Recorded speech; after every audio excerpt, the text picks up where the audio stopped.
Kevin Raffles ng Rizal. Hi, Kevin. Hello po. Kamusta ka? How are you today? Ay! Palagi mong ginagawa sa akin. Lagi. Basta stroke ako niyan, mamang naman eh. Ako, hindi, matibay ka. Kevin Raffles. Hello po. Okay ka naman. Good ka. Oh, sir, sobrang saya lang po. Bakit Sobrang ka? saya. Bakit Ba't naman sobrang saya? Kasi po, dati po, audience lang po ako eh. ganun. Nanuluha-luha siya, Kuya Kim.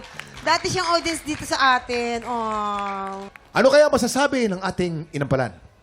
Masasabi ko lang, grabe, taas ng range ng boses mo. Siguro, kung meron lang akong mako-comment, dun sa mga unang part lang, yung Into the Midnight Sun, tsaka yung Love Affair, parang for me lang, it's kind of too early na medyo baguhin mo yung, mag-deviate ka sa original melody. Dapat yung mga unang parts ng song, dapat para siyang tribute dun sa original artist. And how do we pay tribute is i-acknowledge muna natin yung original melody to give tribute dun sa original artist na nag-perform. And then, pwede mo nang gawin yung, yung artistry mo, i-apply mo yung sarili mong sound.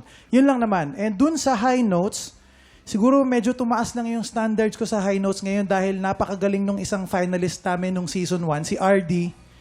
Kaya parang medyo nakukumpara ko konti yung high notes nyo. Siguro konting consistency pa sa pagbirit mo dun sa high notes. Mas maramdaman lang namin na medyo shaky siya eh.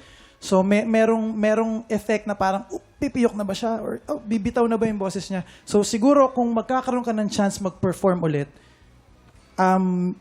make it a point na talagang sapul, apinado yung pagsapul mo dun sa high notes. Yun lang naman. Pero ang lakas ng loob mong kantahin yung kanta na yan, napakahirap niyan. Kaya congrats. Thank you so much. Okay, Kevin. Okay sa akin yung range mo, mataas ang boses mo. Pero siguro, feeling ko mas lalabas pa yung ganda ng boses mo kung iba sigurong kanta. Sa song choice siguro. Pag sinabi mong etong kantang to, Faithfully, mataas eh. So, ang thinking natin is mag-focus tayo, yun ang practicing natin yung mga beat parts, matataas, which is nakalimutan natin yung mga mellow parts na shaky talaga siya dun sa mga mababang notes pa lang, yung mga chill pa lang na part. So, lumabas din siya nung bumirit ka. Minsan, hindi laging sa beat parts tayo nakafocus. Bigyan pansin din natin yung kabuuan ng kanta. Buong kanta, yung mensahe, yung mga atake na proper para dun sa kantang yon. Okay? Still, congratulations sa'yo, Kevin. Thank you po. Kevin, mahirap itong Faithfully. May nakukulangan lang ako sa isa dynamics. Itong kantan to kasi kailangan may konting bira. Kasi yun ang hinihingi niya. Lalo na doon sa chorus, doon sa parts ng chorus. Kailangan may emphasis. Kailangan may diin ng konti pa. Yung mga adlibs mo na iniba mo, medyo i-hit mo ng tama. Kasi medyo kinakapos lang ng konti. Meron isang word na medyo kailangan mo i-pronounce ng tama, yung wheels. It should be wheels, not wells. Long E. Ha? Yun lang naman sa enunciation. Adlib, okay. Sapulin mo lang. Tapos, lagyan mo lang ng konting puso pa. Kasi nakukulangan ako. Okay. Maraming salamat. Ang comments ng ating mga inampalan talagang hinubog ng taon ng experience. Totoo Tama ba? yan. Oo. At ito na po, anong score naman kaya ibibigay nating mga inampalan? Kevin, ang mga stars na ibibigay ko sa'yo today ay...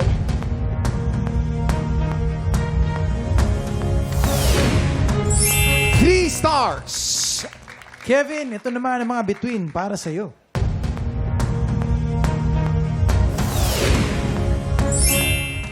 Three stars! Maraming salamat. Nakuha na namin ang scores ni Renz para sa ating dalawang kalahok. Bago natin i-reveal ang total stars ni Diana at Kevin, Renz, paano ka nag-decide kung sino ipapanalo sa labang ito? Ang nakapag-convince sa akin para kung sino ang mas na manalo today ay yung kanyang consistency. Consistency sa lahat ng parts ng kanyang kabuuan ng kanyang pag-awit. Yun lang. Consistency. Consistency. Maraming salamat.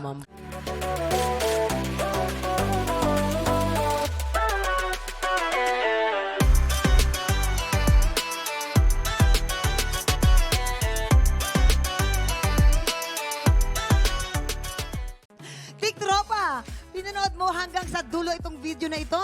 Abay, very good ka! For more happy time, watch more TikTok Lock videos on our official social media pages and subscribe to GMA Network official YouTube channel.